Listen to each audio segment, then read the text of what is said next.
O que significa ser um crente? O pessoal diz assim, fulano é crente, outros não é crente. Então, o que é que significa ser um crente? O inferno é real ou é apenas uma figura de linguagem? O período do Apocalipse já aconteceu ou ainda se dará? A Bíblia, ela menciona a palavra crente. Tem essa palavra na Bíblia? O que acontece com uma pessoa quando morre? Ela fica vagando, ela é extinta ou ocupará logo um lugar na eternidade? O que significa a Babilônia do Apocalipse? Já que se fala tanto sobre o arrebatamento, tem uns que acreditam, outros que não acreditam. O que é verdadeiramente o arrebatamento da igreja? O que é o anticristo? Que falam tanto e tem pessoas que têm dúvidas. Tem alguma profecia hoje se cumprindo? O que significa ser um crente? O pessoal diz assim, fulano é crente, outros não é crente. Então, o que é que significa ser um crente? Segundo a Bíblia, a gente ensina isso até aos novos crentes, porque o crente é aquele que não somente acredita, mas é um pouco mais que acreditar. É aquele que transferiu sua confiança de si, de qualquer coisa ou pessoa, para Cristo Jesus e sua obra na cruz, como única base de nos introduzir à presença de Deus. Achou o caminho da vida, tem a vida eterna e assim dela desfruta já agora, porque quem quer viver com Deus na eternidade tem que começar hoje. O inferno é real ou é apenas uma figura de linguagem? Essa é uma questão importante porque muita gente interpreta o inferno como sendo exatamente uma representação, apenas uma metáfora, uma figura de linguagem, mas na realidade a Bíblia descreve o inferno como um lugar de trevas, de tormento, que foi preparado para o diabo e seus anjos, para onde também, segundo as palavras de Jesus, irá até a maioria das pessoas, que muitos vão chegar a esse lugar.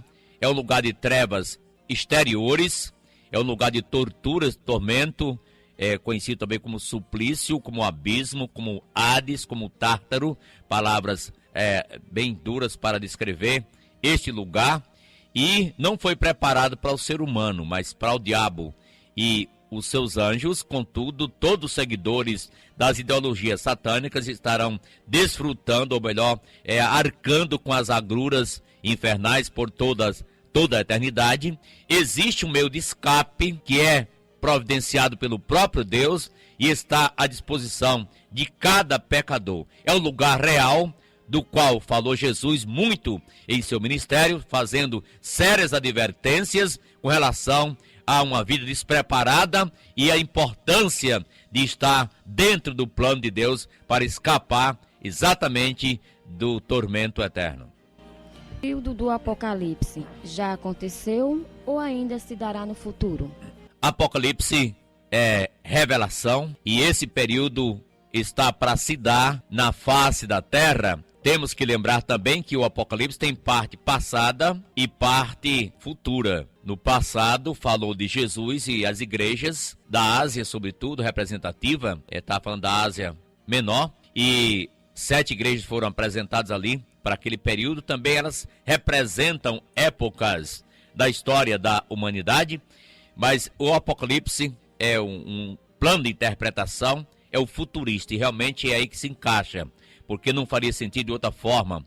O Apocalipse estará para se dar na face da terra, porque portentos dramáticos, catástrofes muito terríveis estão para dar cobertura ao mundo. É um período conhecido como período tribulacional, e nesse tempo exatamente intensificará e será derramado as taças apocalípticas na face da terra. A Bíblia, ela menciona a palavra crente.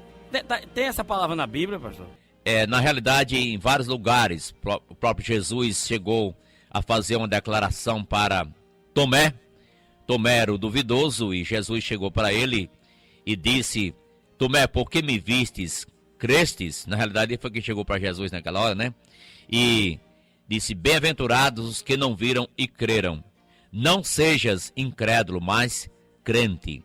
Crente é crer em Jesus Cristo como único substituto e salvador, É bom frisar isso, porque para muitos hoje ser crente é apenas melhorar de vida, e às vezes nem melhora, é mais fachada, é mais folha, muitas vezes hipocrisia.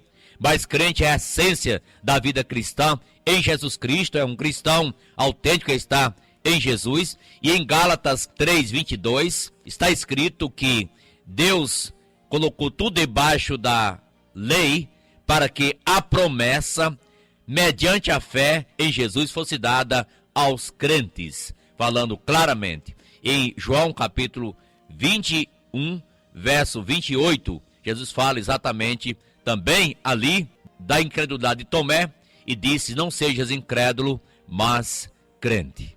O que acontece com uma pessoa quando morre? Ela fica vagando, ela é extinta ou ocupará logo um lugar na eternidade? Temos de entender que essa pergunta, ela tem sua pertinência pelo fato de que muitos segmentos religiosos têm interpretações diferentes.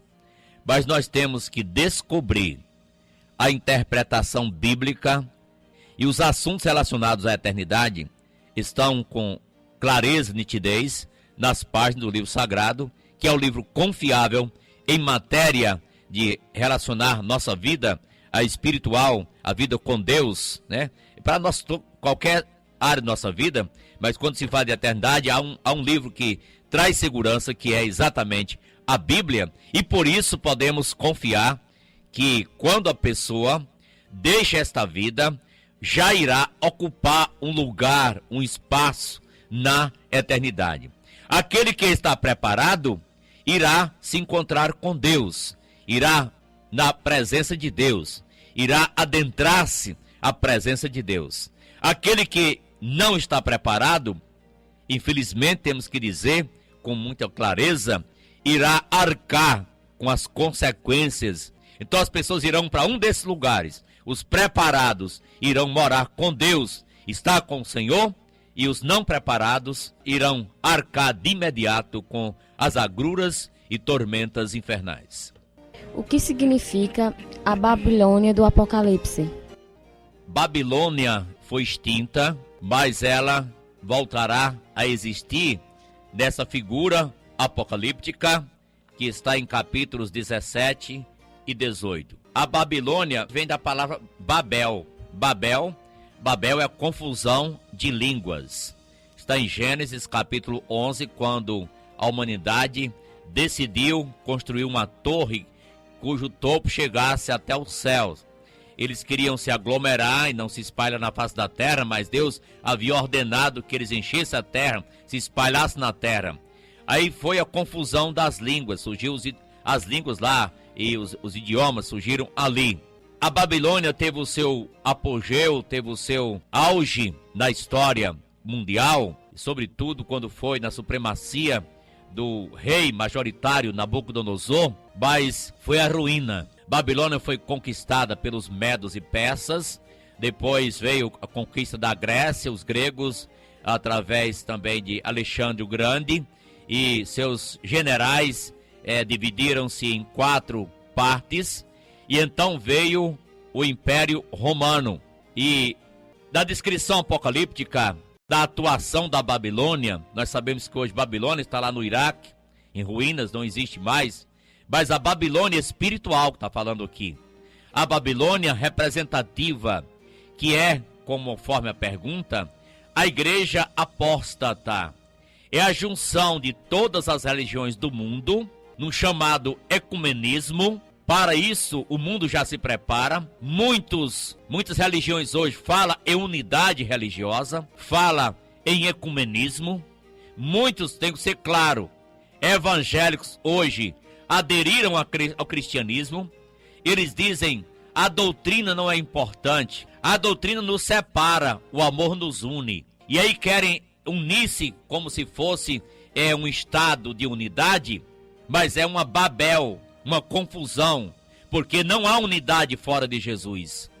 Não há uma verdadeira unidade sem ser em cima da verdade, porque quem mais amou foi Jesus, e Jesus foi quem mais também pregou a verdade, se firmou na verdade e deixou exemplo, diretriz para a sua igreja, jamais abandonar as santas doutrinas bíblicas, não podem ser sacrificadas em nome de um falso amor, porque o verdadeiro amor, ele se baseia nas doutrinas bíblicas, se baseia em Jesus, e por isso a Babilônia, a igreja, é aquela unificação de todas as religiões do mundo, sabendo que cada uma nos seus próprios segmentos, mas temos a chefia suprema de uma religião mundial, que é exatamente a Babilônia, descrita no Apocalipse, que irá ruir, cuja ruína será contemplada pelo mundo inteiro, e que também será arma poderosa do anticristo para realizar seus intentos na humanidade do período apocalíptico. Já que se fala tanto sobre o arrebatamento, tem uns que acreditam, outros que não acreditam. O que é verdadeiramente o arrebatamento da igreja? O arrebatamento é a retirada repentina da igreja do Senhor Jesus Cristo da face da terra, que será antecedido pela ressurreição dos crentes, dos salvos que já partiram para a eternidade. Então, o arrebatamento está previsto na Bíblia em vários lugares. Foi descrito em forma embrionária, está em João 14, falado por Jesus, quando ele disse que vou preparar-vos lugar, e quando for preparar, voltarei e vos receberei para mim mesmo, para que onde eu estiver, estejais vós também. E aí nós temos de entender que o arrebatamento, ele se dará em um período da história, e que será antes da grande tribulação, e que todos os salvos irão subir gloriosamente para estar com o Senhor. Será o tempo quando quem está vivo, se crê em Jesus, que morreu e ressuscitou e que é o seu Salvador, essa pessoa vai desaparecer misteriosamente, sem ser entendido pelo mundo o que aconteceu. Aqueles que ouviram falar e que acreditaram no arrebatamento vão entender, sim, este é o arrebatamento da igreja. Vai ser o momento quando a igreja estará junta pela primeira vez como um todo. Aí sim, a igreja vai estar junta e unida pela primeira vez na presença do Senhor, nos ares, na eternidade com o Senhor Jesus. O que é o anticristo? Que falam tanto e tem pessoas que têm dúvidas. O anticristo é um personagem real, uma pessoa real, que irá exercer uma regência mundial, será um líder mundial que agradará o mundo inteiro, inclusive conseguirá contornar certos problemas, o problema da falta de paz, falta de segurança, o problema da saúde, o problema da economia, o problema da rivalidade entre países, no caso, por exemplo, judeus e palestinos. Ele vai ser um líder mundial muito forte, que vai agradar a todo mundo, mas que logo vai também quebrar o seu pacto de paz e vai começar a sua ditadura feroz, que vai esmagar os judeus em parte e vai exatamente se revoltar contra o próprio Deus. O anticristo é o homem da iniquidade, é o homem de Satanás, que está previsto a entrar no cenário mundial, e segundo a Bíblia, o seu espírito já está no mundo. Tem alguma profecia hoje se cumprindo? Existem muitas profecias que se cumprem hoje. Por exemplo, está escrito que Deus vai trazer os judeus de volta à sua terra. Israel está se reorganizando.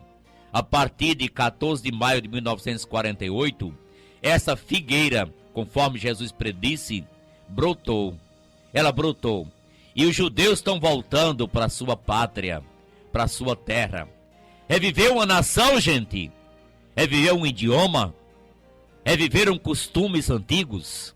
O povo está plantado em sua terra, em parte, é claro. Mas a Bíblia garante que todo Israel voltará à sua terra. E para que isso acontecesse, tinha que haver a oficialização da reorganização do Estado judeu, que depois de quase 2000 anos veio acontecer como um milagre na história mundial. Um idioma não revive fácil. É quase impossível, é praticamente impossível acontecer o que aconteceu com Israel em outras nações, é impossível. Mas aconteceu com um povo que Deus escolheu e prometeu algo sobre o futuro, porque lá será estabelecido um dia o trono de Davi.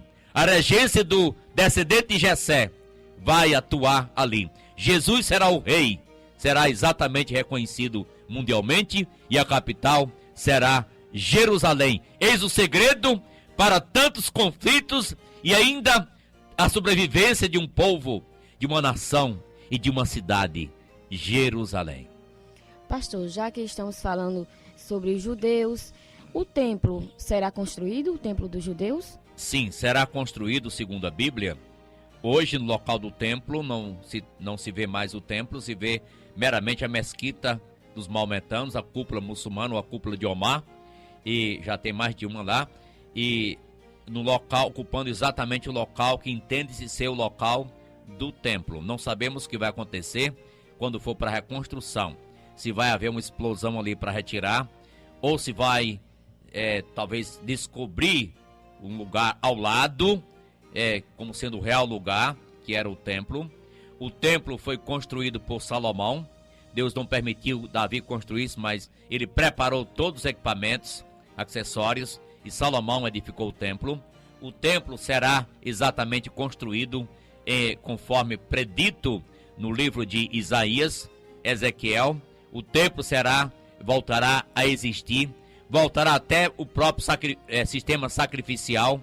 E os judeus hoje estão preparados para isso acontecer. Eles têm toda a tecnologia, todas as peças, tudo confeccionado, tudo preparado. Para você ter uma ideia, eles estão preparados para, na hora que houver uma liberação oficial, eles já darem andamento e, de repente, construírem o seu novo templo.